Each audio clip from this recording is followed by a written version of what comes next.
Going on? It's your boy Connor Conflict, and in today's video, we're going over everybody's favorite player, the most controversial player on the Dolphins. Non-stop Twitter beef about him, but we're here. Tua Tagovailoa.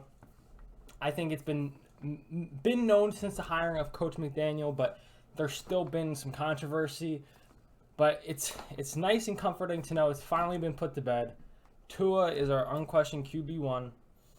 Finally, like you draft a guy at 5 and you'd expect him to be your clear-cut guy, but he's finally got the boost of confidence, the tip of the cap from the guys upstairs. So, I mean, like I said, it was kind of known, but it's been put to bed through the media availabilities, through the combine, Chris Greer, Mike McDaniel, multiple different conversations about it. So, the key lines, I'll just drop them. I mean, I'm sure you guys seen them as well, but Greer basically said the door shut on Deshaun. End of the day, basically Mike McDaniel made cut-ups, showed what they expect from Tua and what he'll be able to provide to the offense, and there was they feel good about his upside, and they were excited with the vision that McDaniel set forth with Tua and what he'll do in their scheme.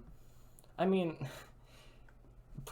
give the guy a fair opportunity, man. Put offensive linemen in front of him, have guys that can get open, and let him do what he does. It's not fair to compare him to somebody who's got a fair opportunity. Obviously, an opportunity is an opportunity, and he's done well, he's done bad, but give him high-level NFL play around him, which the top of the top have.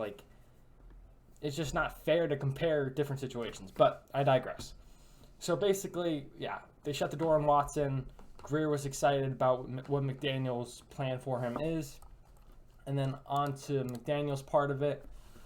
He had a couple great interviews. I mean, anytime McDaniel's on the mic, it's great. But Good Morning Football, he basically said Tua's got untapped skills. He's very excited about his upside, which then led to a silly Good Morning Football segment the following day. But it is what it is on that part. I mean, they just can't get Tua's name out their mouth. It's hilarious. But along those lines too is you have to give these guys confidence. You can't just tear them down, and expect them to keep popping back up. You got to believe in them and show them that you believe in them and get the most out of them.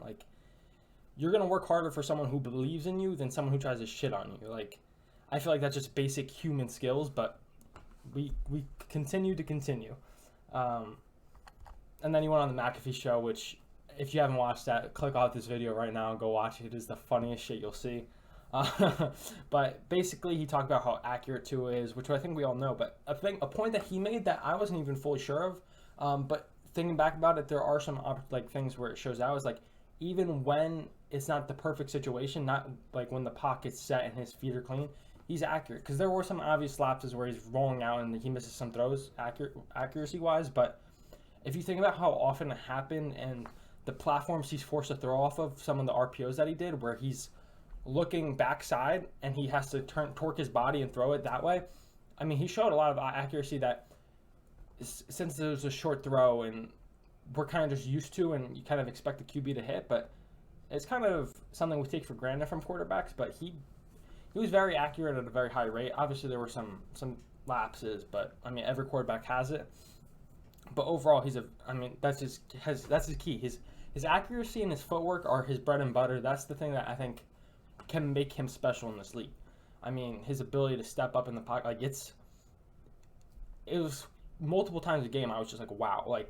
He's not going to throw the fucking ball over the field like Herbert, but some of the stuff he does within the pocket is very special. Now, you think of a scheme where it's going to be run heavy, but when they get the opportunity to throw, it's going to be really open and good passing concepts where he can get the ball to guys in space and let him run after catch, so his numbers can get inflated like other guys, and oh wow, he's got 350-yard game, I wonder how. Whereas this past season, Tua throws the ball into to a guy in between two people. But guess what? That's the only thing open. It's gonna be nice to have high level concepts. At least I hope. We don't fully know.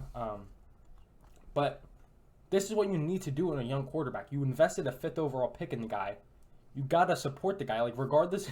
They've been trying to replace him. It's time to go all in, see what you have. And guess what? If he's not what you expect, if he's not living up to the standard of the team, then guess what? You have 2 first-round picks, You probably still have cap.